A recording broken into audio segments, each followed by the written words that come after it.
दोस्तों, त्रेता युग में एक राजा हुआ करते थे जो जनक जी के पूर्वज थे।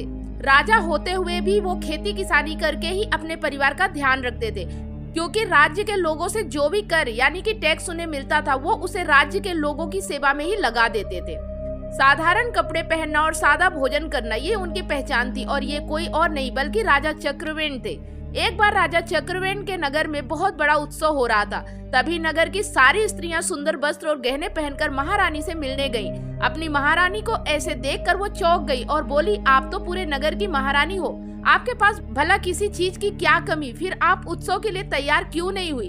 आपने इतने सादे कपड़े क्यों पहने हुए हैं? आपके कपड़े और गहने तो हमसे सुंदर होने चाहिए, फिर आपने श्रृंगार क्यों नहीं किया है? रानी ने उनसे कुछ नहीं कहा, लेकिन उन स्त्रियों की बातें रानी के दिल को चुभ गई। शाम को जब राजा चक्रवेण वापस आए तो रानी ने उन्हें सारी बात बताई और बोली, आज मुझे अपनी प्रजा की स्त्रियों के सामने बहुत शर्मिंदा होना पड़ा। जहाँ एक और वो सुंदर वस्त्र और गहने पहनी थी, वहीं मैं उनके सामने साधारण से गहने और साड़ी पहनकर खड़ी थी।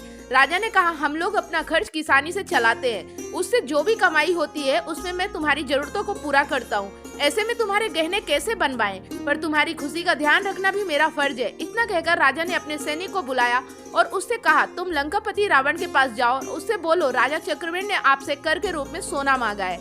उधर दूत के मुंह से कर की बात सुनकर रावण हंसने लगे और बोला, मूर्खों की कमी नहीं है संसार में, इस राजा की हिम्मत तो देखो, लंकापति रावण से कर मांग रहा है। इतने में वो दूत बोला, लंकेश आपको कर तो देना ही पड़ेगा, खुशी से दे दो तो आपके लिए ही अच्छा है। दूत के मुंह से ऐसे शब्द सुनकर रावण का खून खौल गया।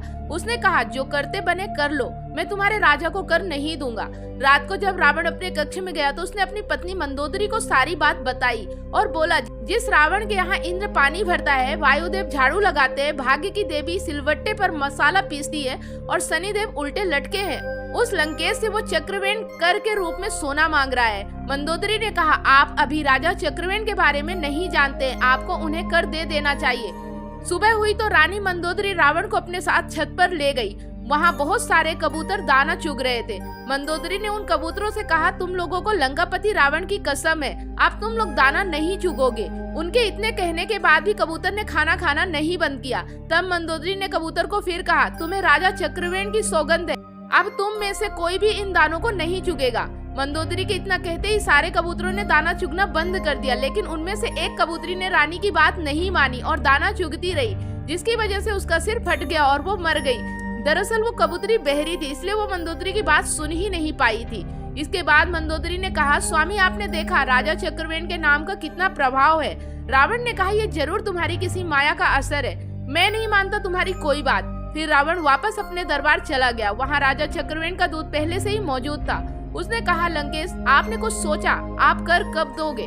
रावण ने फिर मना कर दिया। तब उस दूत ने कहा, आप मेरे साथ समुद्र किनारे चलिए, आपको कुछ दिखाना है। रावण उस दूत के साथ समुद्र किनारे पहुंचा। दूत ने वहां पर बालू से हूबहू वैसी ही लंका बना रखी थी जैसी रावण की असली लंका थी।